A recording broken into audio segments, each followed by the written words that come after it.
Hey, it's Juck. At number one, the most beautiful uniform in all of sport. If they brought back the gray stripes, this thing is so far out in front of everybody, you can't touch it. We are not bemoaning the noon kickoff. We are now owning it. It's a badge of honor.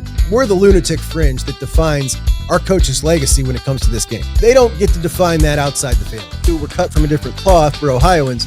Do I want Michigan to beat Oklahoma? No way in hell. I don't know what world I'm living in. This is insane to me. And if you saw my outburst, I apologize. It's showtime now. And welcome to Junk on Bucks on a Thursday morning. Appreciate you so much for joining me. T-Bob Hebert, are you familiar? Are you familiar with T-Bob Hebert? He was a center for LSU. I want to say he was on the, was he on the 2017? I think he might have been the center on the 2017 or maybe the 2019 team. I don't know. He was a center on one of their more popular teams, one of their better teams. And he is Bobby Hebert's son. Bobby Hebert, when I was, I don't know, a young teenager, was the quarterback for the Saints. Well, T-Bob Hebert has been a radio show host for a while, and he is now working with the Barstool guys. And he was on a podcast with Brandon Walker, who is a Mississippi State fan and a Barstool guy now, talks college football at Barstool.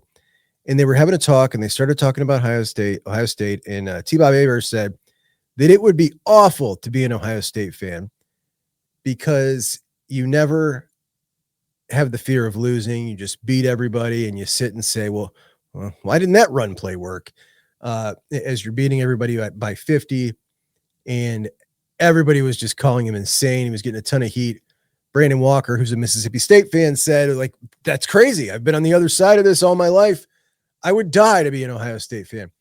And it is, and I've talked about this often, like being an Ohio State fan is, I think, the most unique fan base there is, not just like us, but I mean, like, as far as rooting interests go, because playing in the Big Ten, growing up, I don't want to say all of my life, but from, the late 90s on, it's been, you can look at your schedule every year and circle 3 games, maybe 4 games that will be a battle, and 8 of them, Ohio State's going to win unless they really screw up.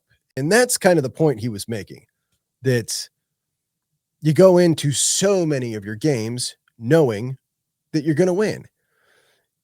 And since I've been doing this, like just looking at the traffic for even a game like Illinois or Washington, where we think, okay, we got something to talk about here. There's something, there's the fear. There's the slight fear your team may lose or may be in a big game, be in a game late in the fourth, and everybody's perspective changes and it gets everybody a little more juiced. And I was really looking forward to that this particular week of the season.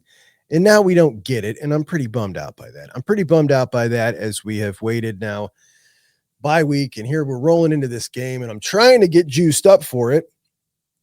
And it's just so difficult with them playing a backup quarterback and scoring 3 points against Iowa. And it's just like, man, we're going to be from Wisconsin to Penn State to UCLA or to Purdue, UCLA, and Rutgers, 5 games in a row where Ohio State should be like a 20-plus point favorite.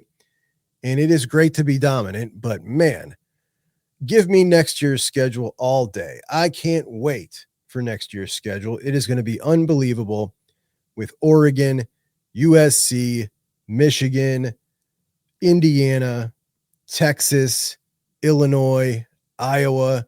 I mean, it's just going to be bananas. Nebraska, like every single week, we're going to be all fully engaged every single week. And it's just like those weeks are my favorite. We've only had a few, and this schedule has not set up great for us through no fault of our own. Ohio State did their job. They scheduled as hard as they could have out of conference. They scheduled the team that, coming in this year had been to the previous 2 quarterfinals. And even they are probably going to end up 8-4 this year and unranked. I don't know what you do, but because of Ohio State not playing the stiffest competition now, a lot of people trying to take shots. And in a previous system, this would really bother me, but we don't need to show anything to anybody, whatever.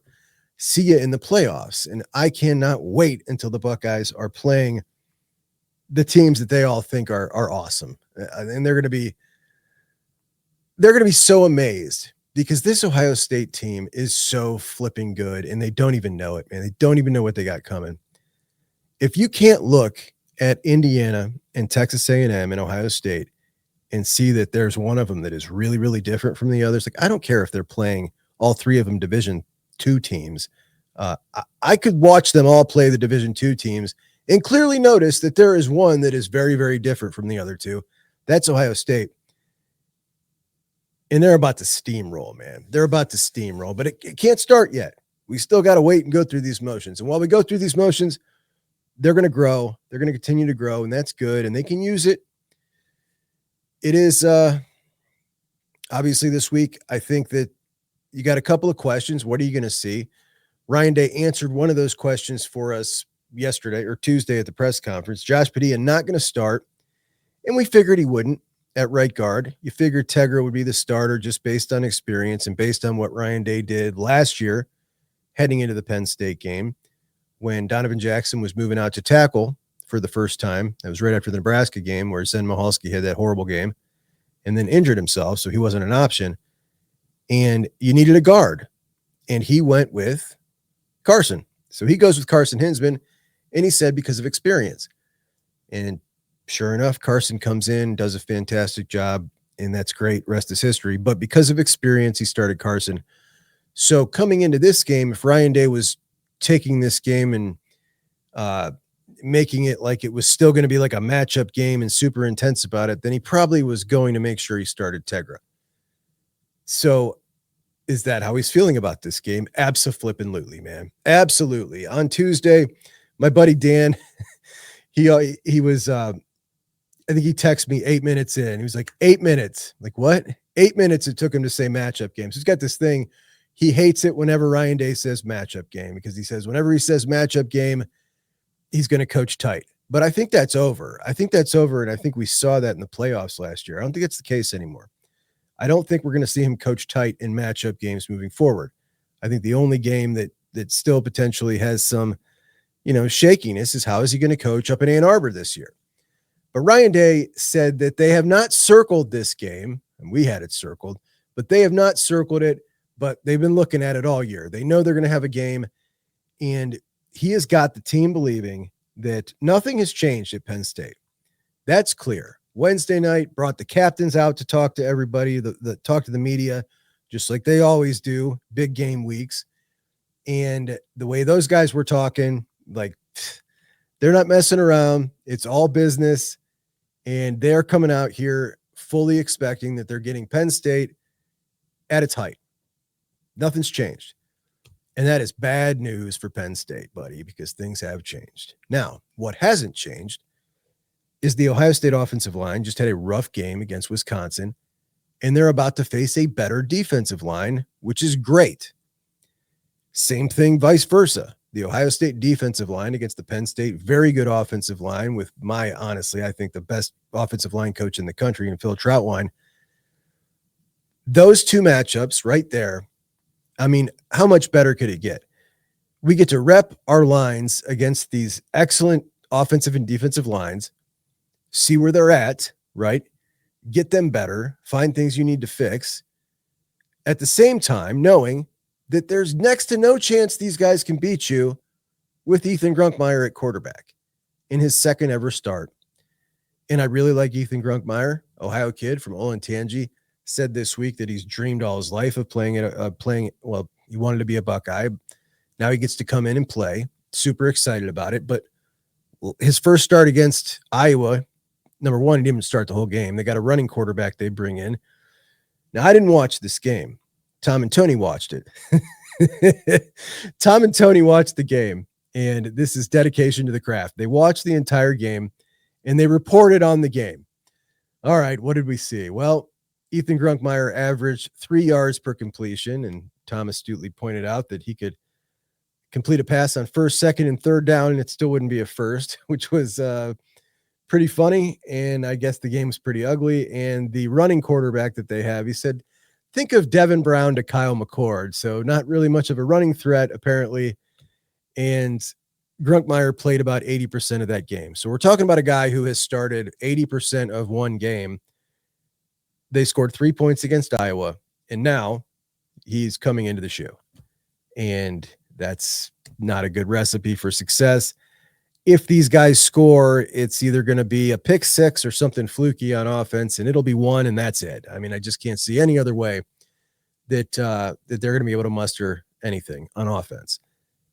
And they're going to need about 30. They're going to need about 30. So that said, like, the line is 20. I mean, Ohio State's covered every game this year. They're like Buckeyes, Buckeyes, Buckeyes, Buckeyes, Buckeyes all day. Don't look back, guys. Just bet it all and don't look back. At that press conference, Ryan Day, the tone was very little about Penn State, to be honest, and a whole lot about coaching, about coaches, about Jim Knowles, and a lot of things that were kind of Brian Hartline questions, but not using Brian Hartline's name. And, what is it like when a coach is going to interview with someone? Do they tell you? And Dave's like, oh, I hope so. Tony asked him, do you always assume you're going to get your coordinators back every year or something to that effect? And he's like, well, I hope so. But the stuff with Hartline has been obviously getting louder and louder. And now he is look, I don't know where this is from, but it spread around today that whatever website it is that takes bets on this or makes the line on this has him the favorite over Matt Rule to get that job. I don't think he's going to get that job. I don't think he's going to get that job because Pat Kraft would really be putting himself in jeopardy, man. If you take a risk like that and it fails miserably, that's it. You're done. You're done. You might not get another job ever in your field. And if it hits, well, you got your next Dan Lanning, your version of Dan Lanning at Penn State. And that's why it's so enticing. And I can certainly understand that. I mean, it's a rough call. You go with something safe, right? Something safe like well, you just fired something safe, which makes me think, all right, maybe he will take a swing. Who are you taking a swing at? Who's out there that's got you intrigued like that? For me, it's only John Summerall, Fran Brown, and Brian Hartline. Everybody else, we got the book on them. We already know who they are. And the ones who we know are a step up from James Franklin aren't leaving their jobs. So what do you do? It almost seems kind of foolish that they fired him at this point. I just don't know. I don't know what they're going to do now that all these jobs are open. LSU, Florida. I almost feel like it is kind of a different client or a different candidate pool for LSU in Florida than it is at Penn State. I haven't heard much about Matt Campbell, which surprises me. I would have thought that would be one of the guys very high on their list. It'd be a guy high on my list if I was hiring for Penn State. But the Jim Knowles topic came up a lot, and it is very clear that that Ryan Day not over it yet. But I guess we're getting more like the NFL. So we try not to take those things personal, but we are human. Ooh, I love it. I cannot tell you how much I love that. Look, people could talk about, we should forgive Jim Knowles, etc. I take my orders from the boss, and the boss said we are not to forgive and forget yet. So there will be none of that this Saturday. The long and short of why I can't stand that guy, and I broke this down it probably took me like 5 minutes to break it down on Buckeye Huddle Primetime. The long and short of it is he was disloyal to his people while he was working with them, fighting for the ultimate prize, soliciting offers and trying to strong arm his employee for a raise after they had just given him a 2-year contract and a raise that he happily signed 1 year before. And that's just not the kind of guy I am. And I don't really dig that. And it's clear that the people around him didn't really dig his antics either. If you accomplish something really great in a group of people and you leave, and that's the way they feel about you after you left, you did something really, really wrong. So because of that, It's all hate. And that's okay, because the hate is fun. The hate is part of the love of college football. We choose to hate those folks up north. We choose to hate their uniforms, the name of their state, and everything about them. We don't do it because we have to. We do it because we love it. It's part of college football. You can take that maturity stuff and leave that in the real world. This is my sports fandom. I'd be immature. It's more fun that way, and that's the way I'll keep it. But Ryan Day's superpower as a coach, attention to detail, never having any slip up, and never overlooking any of these teams. And he is not about to overlook these guys. They are going to get it. They're going to get it good. The only question is, well, I guess there's a few. Like, what kind of offense are we going to see? Are we going to see the Wisconsin offense? Not the Wisconsin offense, the offense against Wisconsin, which I would absolutely love. Buckeyes threw the ball 42 times. Total rush attempts by running backs, because you got the quarterback rushes in there. Technically, there was one where Julian pulled it. I believe it was 22. I think it was 42 to 22, which is, you had maybe 8 RPOs in there. So even still, even if you factor in the RPOs, which I think most of them all ended up being passes, you're still throwing the ball a lot more than you're running it. So what do we see this week? Do we see the same thing? Is Julian slinging it around the yard? Are they doing the RPOs? Is it still, not a lot of the 13 and 14 personnel? Remember, Wisconsin was the first game we saw without not a lot of that. So curious to see if they go back to that or if they stick with what they had against Wisconsin. It's one of the biggest questions of the day. And if they stick with it, how they played it when in Wisconsin, without the heavy sets, with more of the RPOs, a little more slanted to the pass, then is that what we're going to be seeing from here on out? I think so, probably. I do think so. The interesting thing is, when we look at this year, there's really only one game. That's game number 1 against Texas, that was played and game planned specifically for that day, for the win that day. Everything else has been planned for that game, but also with the future and the rest of the season baked into it, meaning, we're going to play really slow. We're going to work on the run game. We're going to work on this. We're going to work on this package. We're going to work on this, because there was not really much of a threat to lose. So you can work on things, and they've set it up like this. Texas, the only game that you just went in like, look, we just got to win this game. This is all that matters, is today, right now, right here. Everything else has had a plan in place moving forward. And I'm really anxious to see if we've got a pattern now developing from Wisconsin to Penn State. One of my biggest questions of the day. Of course, the running backs, really curious to see how this gets played here. I suspect that this is as abundantly clear. I mean, look, I know this is as abundantly clear to them as it is to everybody else. Isaiah West and Bo Jackson are your best running backs. They should be getting the bulk of the carries. However, what we've seen in the last 3 games is Bo Jackson number 1 in each of the last 3 games. And now we've seen the second guy with the second most carries rotate between each of the other 3. I'm pretty sure that's over. I think Isaiah has solidified that. I think he'll be the guy with the second most carries. He might be the guy with the most carries when all shakes out, to be honest. And that would be wonderful. That would be fantastic. I don't think we're going to see all 4 unless it gets really out of hand. And I hope we don't. I really hope we don't. And you can say, well, you want to save some hits on some of them. These guys have had next to no carries, man. Bo's had 60 carries. Isaiah's had 20 carries. We're in game 8. Like, there's plenty of meat on the bone for the season for these dudes. Let them run the ball. Let them get in a rhythm. Let them work. Let's see what they got. Let's talk about a little Big Noon. So we've talked a lot about Big Noon and the disadvantage that it puts Ohio State at, having to shoulder this burden and have all the big games on Big Noon and the crappy games against Ohio and Minnesota at night. We've also discussed the issues that it creates for recruiting. Every time I've talked about this, I've had several people in the comments say, I like noon games. This isn't a real issue. I don't really buy it. allow me to read a quote from one Mr. Mark Pantoni, who I think understands whether or not it's an issue. Mark Pantoni says, home games are a plus when Fox doesn't handcuff us with these noon games, and we have another one next week, Pantoni said.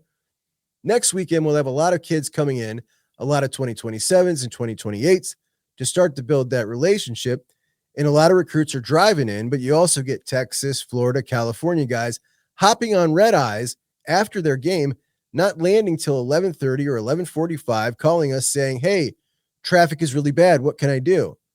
You deal with a lot of crisis management on game day right before kickoff, trying to make sure that it's efficient and as smooth as possible. So that's Mark Pantoni. There's another issue, though, and the other issue is when these guys go to these night games in the SEC at Neyland, at Sanford, anywhere, Kyle Field, they go and they see a big-time game at night in the SEC. And if they come to an Ohio State game, they're either going to see a big-time opponent at noon, which isn't the best environment it can be, or they're going to see a crappy opponent, Ohio or Minnesota, at night, which means they're never seeing the full experience, the rowdiest Ohio Stadium can be. And they're always going to compare that less than great experience, less than as great as it could be at Ohio Stadium, with Alabama, Georgia at night at Sanford Stadium. And it's not the same thing. It's not an apples to apples comparison, but to them, they're young. They're not weighing all those equations, and they've not seen it with their own eyes. So to them, it means the SEC just means more, just like they say. And I hate that so much. But let's go over the visitor list for this weekend and who the Buckeyes are after, etc. First, a couple of guys that can't make it. Laverne, California, four-star safety Gavin Williams is going to Tennessee instead of Ohio State. He wanted to come to Ohio State. The Vols host Oklahoma, and Williams came to Ohio State for the Texas game, and the red-eye flight just totally wiped him out the next day. So he's going to be going to Tennessee instead because the travel is really rough. Modern-day cornerback Aaron Washington, he's going to go to Nebraska's night game instead. They're taking on USC, so he'll miss the game. His teammate Danny Lang couldn't work out an early flight. Danny Lang, who I think will be in this class regardless, he's been here a couple of times, and he seems like he's going to be a really, really solid one. But he won't be able to make it. Cooper Witten, Jason Witten's son, the number one linebacker in the country, had planned on visiting Ohio State, but the noon kickoff won't make that possible. Four-star cornerback Xavier Hassan from Raleigh, North Carolina. Noon games are tricky because we got film on Saturday mornings. I generally try to go to night games. My point is, not a fake narrative, absolutely a real thing, and something that Fox has saddled Ohio State with. Now, for the Texas game, they said they want to make concessions for one of their best partners, clearly their best partner, that's Ohio State. And what they said was the deal that they offered to move the Texas game to Sunday. Now, was it lip service because they knew Texas wasn't going to take that option? Texas had the veto power and they vetoed it, obviously. Was it just lip service to make it look like they were working with Ohio State, or will they really work with Ohio State next year? As next year, the home slate features your three biggest games of Michigan, Oregon, and Illinois. Michigan's obviously not moving off its time slot. That leaves Oregon as the second best game. Will Fox make a concession and allow Ohio State to host Oregon at night? We're going to find out if they really mean it. Illinois, unfortunately, if it's Illinois, it's not going to be that big of a deal because Illinois is, they're not going to be as good as they are this year. But that Oregon game could be amazing or could be another noon. And it's a big difference. It's a really big difference.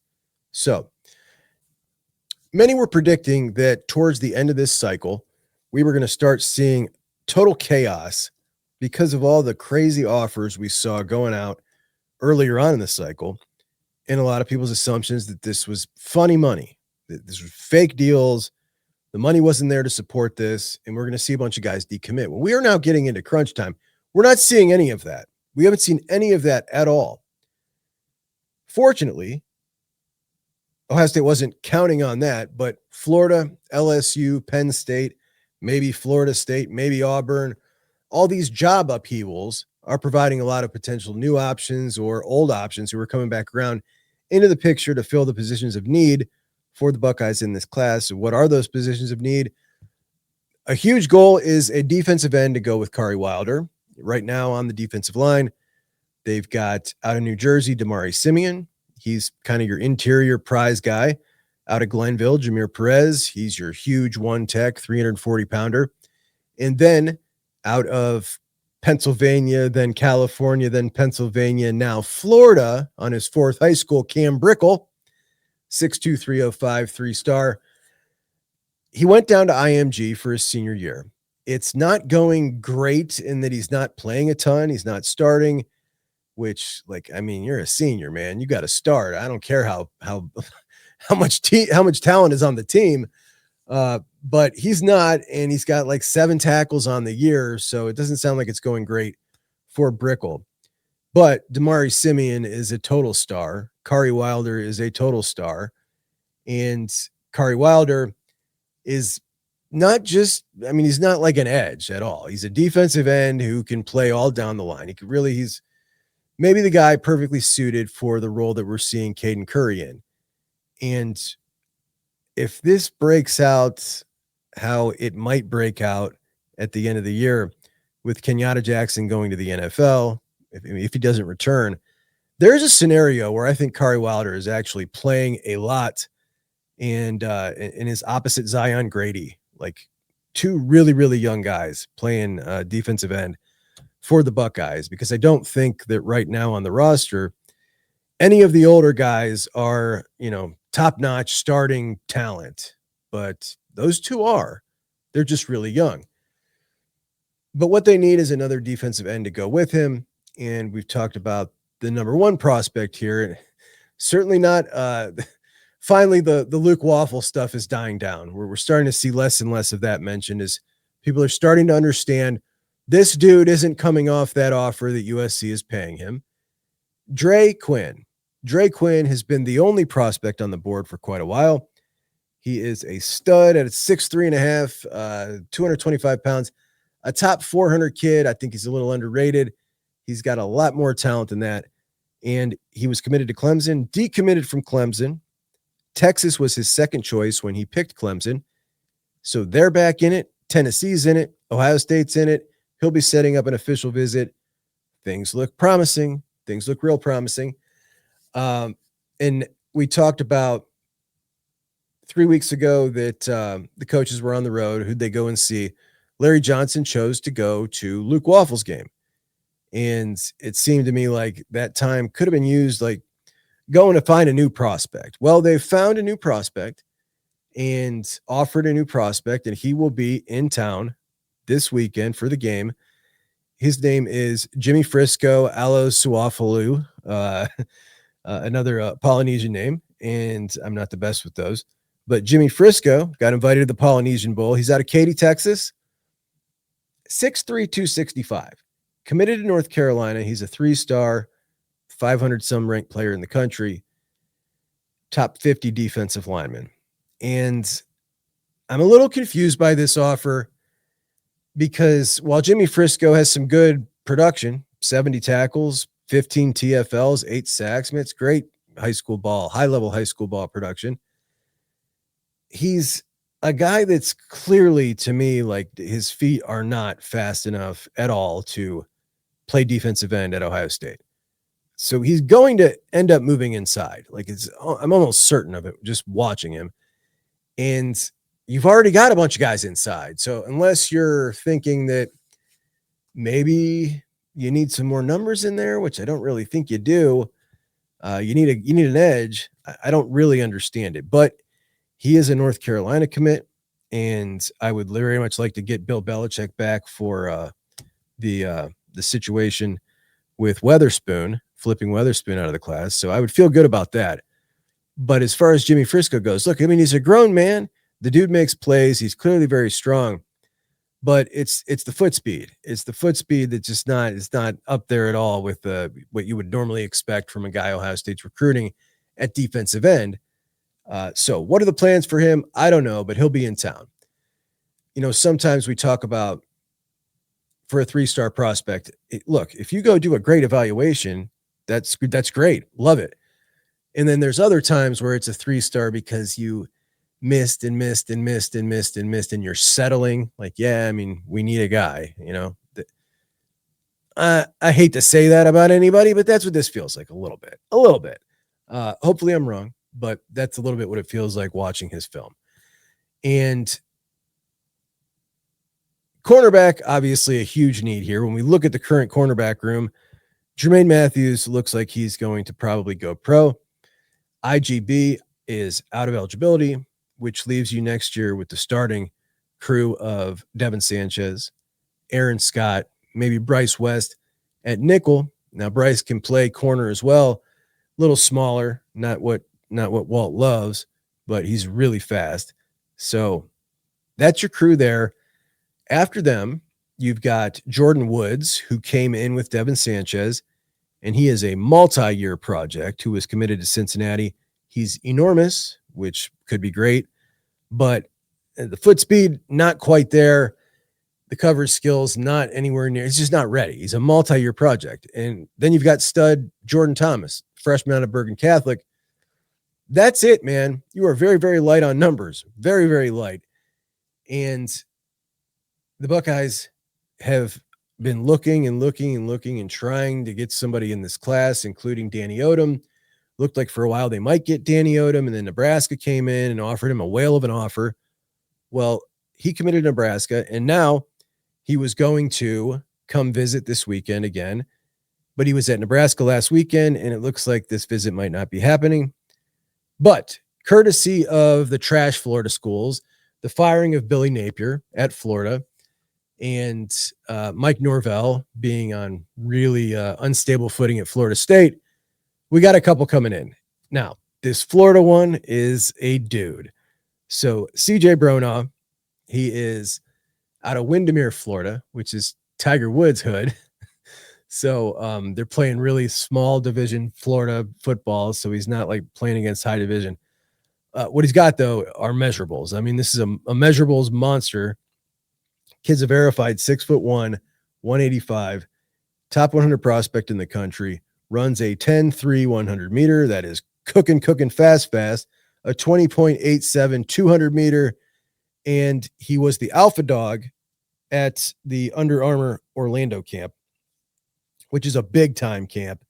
And that means something. So played safety and corner in high school. It needs to get a little stronger if he's going to play safety. But as a corner, the coverage skills look there. He's a ball hawk, a lot of interceptions.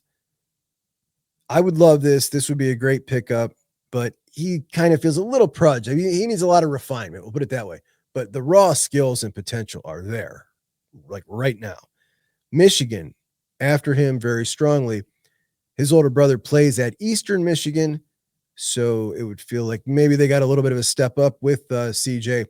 But he's pretty enthralled by the Buckeyes. Got his offer after Walt went and saw him last week, and he will be in town this weekend.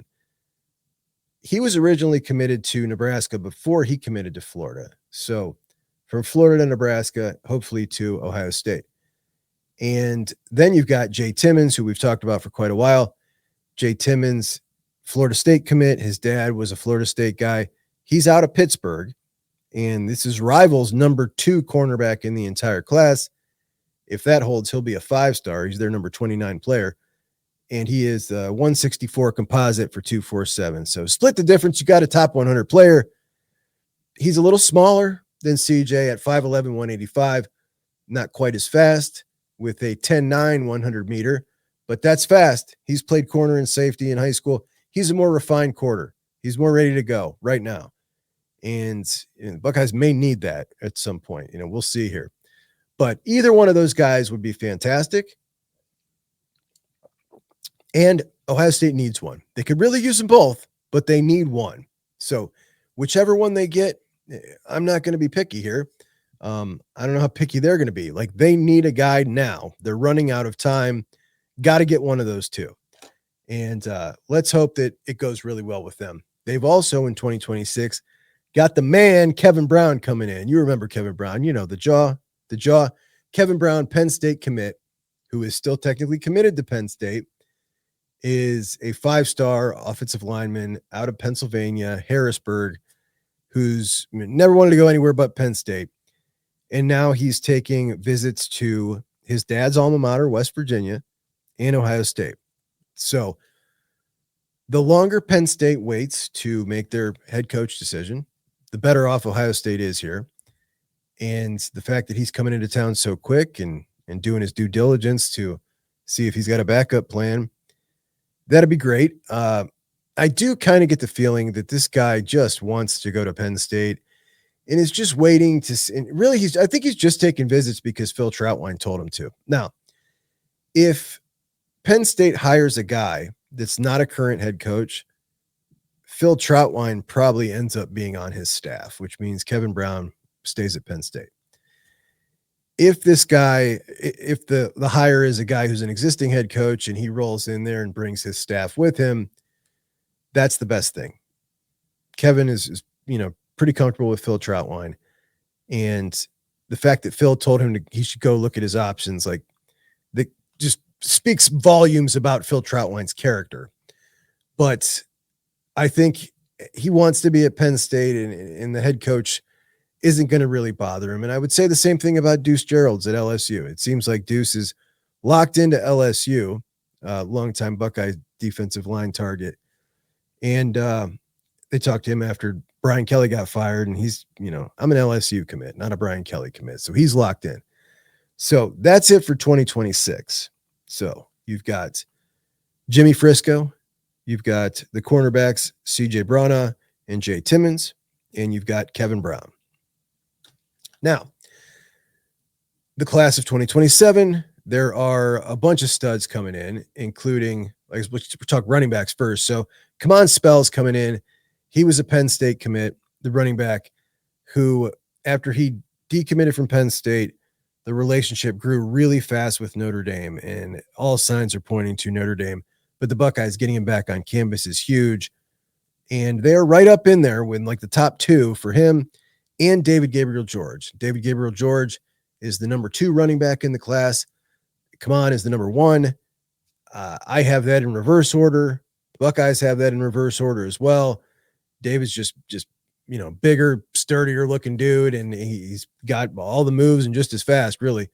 So either way, the Buckeyes got to come out of this with one of these elite backs. Like, it's pretty imperative, because you're going to roll into next year, and it very well could be, Donaldson's gone. You very well could see Dixon gone, most likely, honestly, and James Peoples potentially as well. So in that case, you would have Isaiah West, Bo Jackson, Turbo Rogers. Then you would have coming in Favor Aki.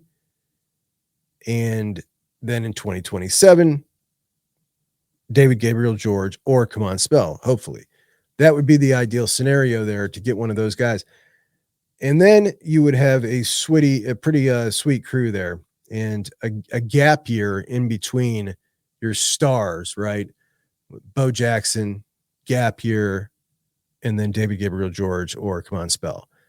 And that's good. That's affordable. That's budgeting your money in the running back room right, which means it also gives you a little more money to spend at running back. Now, this year, not going to be spending much at running back at all, because it appears Amari Latimer has gone down and visited at Miami, and he's visiting somebody else.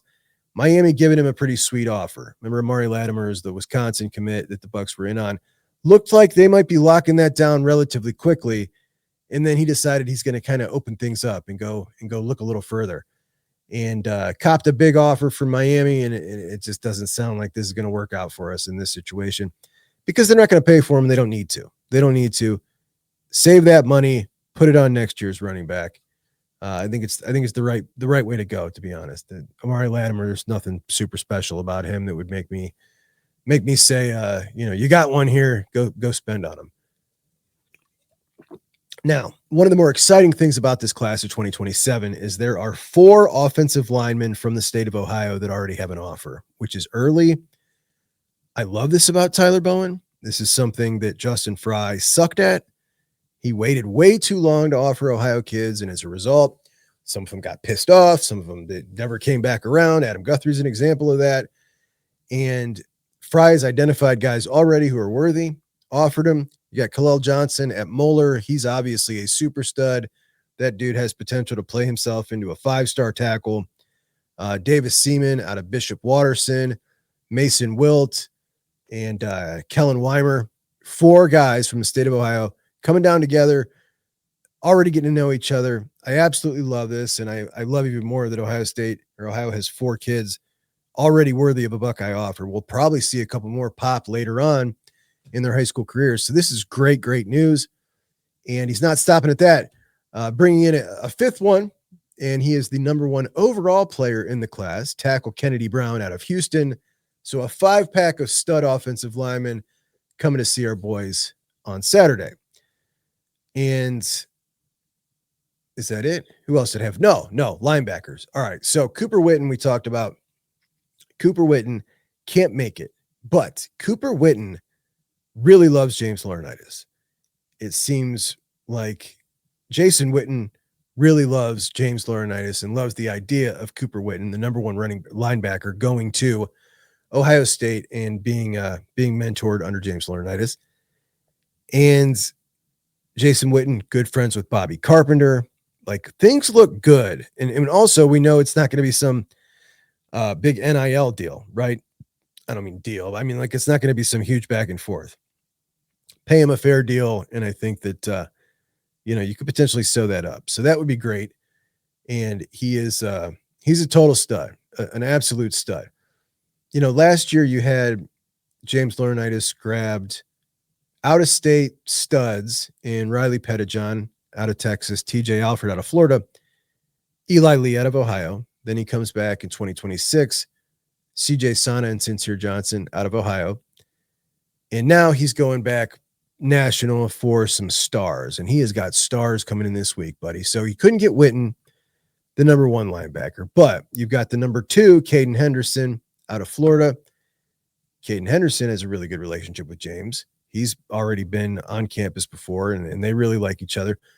Roman Ngakwe, who is from Mount Carmel in Illinois, and he is a big dude, 6'3", 220, unbelievable size or speed and agility for a guy that size. He may end up being number 1 out of all these guys.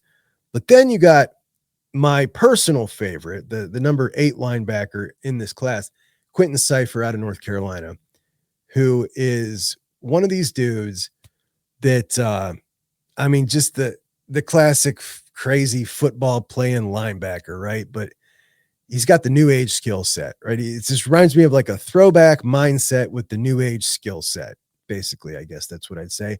And when you look at his face, it doesn't match the football player. Like, he kind of looks like he'd be good at science. And he's a madman. He's a madman on the football field, but great in coverage, lots of interceptions, and great on a blitz. It's just trigger. One hell of a football player. So any one of those guys would be fantastic. I think this might be a year that James gets 2 of the top 10. And the linebacker room is just, it's ridiculous, dude. It really is ridiculous. Brian Hartline, of course, keeps his ridiculousness rolling no matter what. Keyshawn Bowman will be back in town. He was in town for the Texas game. Keyshawn, the number 5 wide receiver in the class. And I think this is going to be Ohio State and Oregon scrapping to the end for him. Khalil Taylor was a Penn State commit. He's the number 10th ranked wide receiver in the class. And he decommitted from Penn State. So this will be his first time, I believe, on campus. And he's a stud, not quite on Bowman's level. Then you got Blake Wong, who probably doesn't end up in this Ohio State class, but Blake Wong is one of my favorite players in this class because I think his story is really cool. He is a dude who came to Ohio State camp out of California just to work out for Brian Hartline. And he ends up doing so good, he earns himself an offer from Brian Hartline. And because he got that offer from Brian Hartline, he got some attention. And now he's a top 300 kid out in California, which is a really cool story. So love Blake Wong. I think it'd be awesome if you got a dude like that in the room. The thing is, the room is now so talented that it's just like stories like that. I mean, you got to be such a freak athletically to find your way on this field out of that wide receiver room. You know, I look like a guy like Bryson Rodgers, who is pretty damn freaky athletically. And this guy can't get a rep, man. It's crazy. It's so difficult to get on the field as a wide receiver at Ohio State. It really is.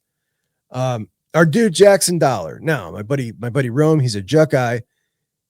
Been talking to me about his nephew Jackson for a long time. Been getting recruited. Kid kept going up the ranks. Got a Florida State offer, was his first big one. And I remember back when that happened, and then things just started begetting success. And eventually James Laurinaitis is down there in North Carolina visiting a linebacker, and Keenan Bailey calls him up and says, "Hey, do me a favor and go offer this tight end Jackson Dollar." So he gets his Buckeye offer. Coming up for the game, this will be his first time in town, first time meeting Keenan Bailey face-to-face. And this is a dude now. We're talking about a top 5 tight end in the class. And when we look at the class of 2026, you know, it's possible Keenan Bailey doesn't even get a tight end in 2026, which means going to be a couple in 2027. So Jackson might be one. Jackson is, a really good kid with a really good family. And I think that his impression on Keenan will make him feel like, okay, you know, he's very much like that. If he likes a guy and believes in a guy, just like he did with what's his face, Corbin Fordham, Corby Cakes. Corby Cakes switched and flipped to Florida State, a 3-star that Keenan just believed in the kid. And it is regretful that he ended up flipping out, because I think that sucks, man. Really. You got a guy, this is Ohio State, man, flipping to Florida State. It's just like, whatever, dude. After somebody believed in you like that, I don't know. Maybe not everybody looks at Ohio State like I do. I just would think if I was a guy getting an offer from the national champion, and I'm a 3-star kid who's literally put up like no receiving numbers at all this year, that I would feel pretty special that I was the guy he picked. And the dude was totally bought in. Literally the last guy I would have thought would have flipped out of the class. Now, somebody said the other day to me in the comments about Bailey. Chuck, you said Bailey was a good recruiter. You said Bailey was a good recruiter and Corbin was good. I didn't say Corbin was. I wasn't excited about Corbin Fordham. I was excited. I said that I believe in Corbin Fordham because Keenan Bailey believes in Corbin Fordham, because I believe in Keenan Bailey, and I believe in Keenan Bailey's evaluations. Tight end is really difficult, man. Really difficult. Like, there's a lot of positions I can spot the difference in talent immediately. Tight end just isn't one of them. Their bodies change so much. So you really got to believe in the guy. And I don't know the guy. Keenan knows the guy, and I trust Keenan. And I think he is a great recruiter. I think what he did to go get Nate out of Norman, Oklahoma was just fantastic. I also love the Brody Lennon pickup last year, or 25, class of 25. I think they're both going to be starting players at Ohio State. And obviously, Max LeBlanc, probably not going to be that guy. He'll probably end up transferring at some point. But Keenan is he's so stubborn, and this is how he had to be with Nate, that he's still stuck on Max Sutter right now, right? This Max Sutter situation, he's committed to Alabama. This isn't changing. He's making too much money. Ohio State's not going to pay it. And Keenan but that's what makes him good. Relentless. It's a great quality to have. But there's some dudes in Ohio now, and I believe very strongly that Nick Latour is a guy that he could get right now. And I would love to see it. But he may end up passing on it. He did go and visit Nick at his high school 2 weeks ago. 2 weeks ago, went and visited him, told him, still evaluating things, and that's where he's at. But no, I have a ton of respect for Keenan. I really do. And that's why that's why it really irritated me when that guy flipped out of the class. But at the same time, it's his dad's alma mater, so you can kind of see how that could play into it as well. But if it wasn't his dad's alma mater, I would be just despondent about this. How you going to flip to Mike Norvell's class, man, out of Ryan Day's? Crazy. The best cornerback in the country, John Meredith, out of Texas, will be in town. Can you get another Devin Sanchez out of Texas in the class of 2027? That would be awesome. I think the best safety that I've yet seen in that class, I think is the number 5 ranked safety, the best that I've seen, Jaquan Snell out of Waxahachie will be in town. Waxahachie, Texas, where Calvin Simpson Hunt was from. And Calvin Simpson Hunt has since transferred to Baylor. Don't know how he's doing. Maybe we should do a little update on all the guys that have transferred out of Ohio State and kind of update what they're up to. You very, very rarely see a guy transfer to a like program. Hero Canoe, just about the only one, which, by the way, Steve Sarkisian was talking the other day about taking transfers, and, he doesn't want to take too many because we've got our culture and they're coming from their culture. If you take too many, well, whose culture do you got now? And he brought up a couple of the guys that he said 3 total names. One of them was Hero Canoe. They've come here and now, they've accepted in our part of our culture. And I'm just like, dude, Hero Canoe brought you better culture. Don't you BS here. Hero Canoe was the best of the best Ohio State had to offer culturally, and it's the best culture in the country. So Hero Canoe elevated your culture. You didn't do that to him. That kind of irked me. That irked me that he singled out Hero. It was positive, but it was just like, no, dude, you didn't make Hero who he is. That dude's great. Anyway, that's where we're at, guys. I intended to go for about 20 minutes today. I think I've passed that. I appreciate you. A little extra bonus time because, hey, you know what I'm going to do? I'm going to record right now. I'm going to insert this in the middle of the show because I've not been doing this enough. I got to do this more. Hey, please like the show if you don't mind. And if you could really subscribe, it would help. That wasn't good enough. Let me try again. Hey, it's Juck. If you could, please like the show and subscribe if you haven't yet. Thanks. All right, I'm going to put that in earlier in the show. And when you see it, now you'll recognize, you'll have that callback. And hey, I remember when he did that. I'm going to do it. I'm going to splice it in there. It's going to be sweet. All right. Guys, I was on Sam's show. That's up and running. Me and Sam, it's a 2-parter. So if you want to go check out College Football with Sam, he and I have an episode up. And I was also on Landon Tangwell's show yesterday that I don't know anybody's going to want to go watch that. The Penn Staters who are watching, if you guys are still around, I know some of you have been hanging out, and I appreciate you guys. That show is about Hartline and Penn State, and I don't know that there's a lot of Ohio State fans who would be interested in watching that. Pretty much the only topic is Landon didn't want to talk about the game at all. It's all about Brian Hartline, essentially. So we're going to talk about it, man. That's what he wants to talk about. This Hartline story is pretty interesting. It really is. It's an interesting story because you're in this conundrum where it's like, if you let this dude, if you pass him by, right? If you say it's just too soon, I can't take a chance. And then next year, what's the magic line? Okay, next year, now it's been enough time. Has that been enough time? And I don't understand why everybody gets so called up, or like the calling plays thing, like why everybody gets so hung up on this. What do we do when head coaches come in and they call their own plays? We yell at them and scream at them to give up play calling, where everybody's actively doing it to Steve Sarkisian, did it to Ryan Day forever. What does it matter if he's successful at calling plays or that he has 1 or 2 years experience calling plays? It's his 3rd year as an offensive coordinator. Like, why is the specific skill set of play calling important if he's not going to be employing that himself? He's going to be hiring someone to do that. I don't get it. I think it's almost this voluntary, like, can we just think about it a little bit? That's not what he's doing. It's like the same argument when people were saying Matt Patricia was a bad head coach in Detroit, therefore it was a terrible defensive hire coordinator. And everybody was rightfully pushing back, who was on the other side of that argument, saying, well, it's a good thing they didn't hire him to be the head coach, did they? Different skill set. I don't need Brian Hartline to call plays. Like there's like sequencing and so a whole lot of just a skill set to it that he doesn't need to have as the head coach. He's the boss. He's the CEO. And to me, those hires are about the man.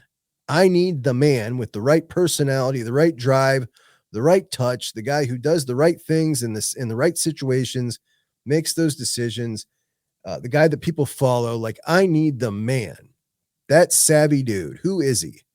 That's the guy I'm looking for. I don't know that you could do much better than Brian Hartline. I really don't.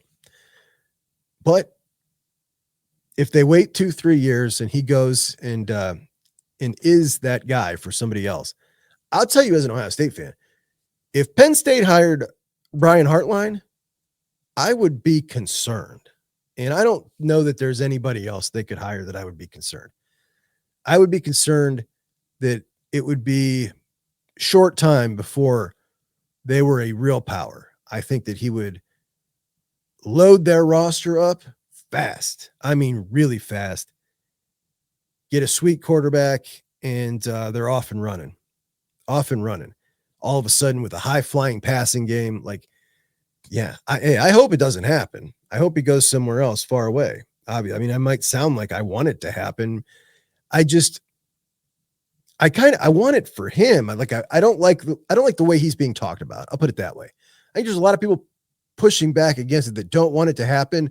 And because they don't want it to happen, they're almost kind of knocking him. And that I don't like, because that guy has done so flipping much for us all, man. Like he has given us so much joy in our Saturdays just by dudes he's brought in and coached for so long, that to knock him and say, like somebody said to me the other day, Juck, I respect your opinion, but this would be an unmitigated disaster. I'm like, what? Well, that's a bit much. I mean, first off, none of us know, right? But to say it would be a disaster is like, I don't know, man. Anyway, that's where I'm at. It's early. I appreciate you guys. I will be back tomorrow. Don't forget this weekend, we are going to be back to live streaming the game. Post-game show immediately after the game will be over with me and Mark on Buckeye Huddle. And then I'll do my my wrap up later on in the evening. Tomorrow we will go over the slate of games as we always do, and 10 questions heading into Ohio State, Penn State. Appreciate you guys. I will talk to you soon. JUCK'S Bucks out.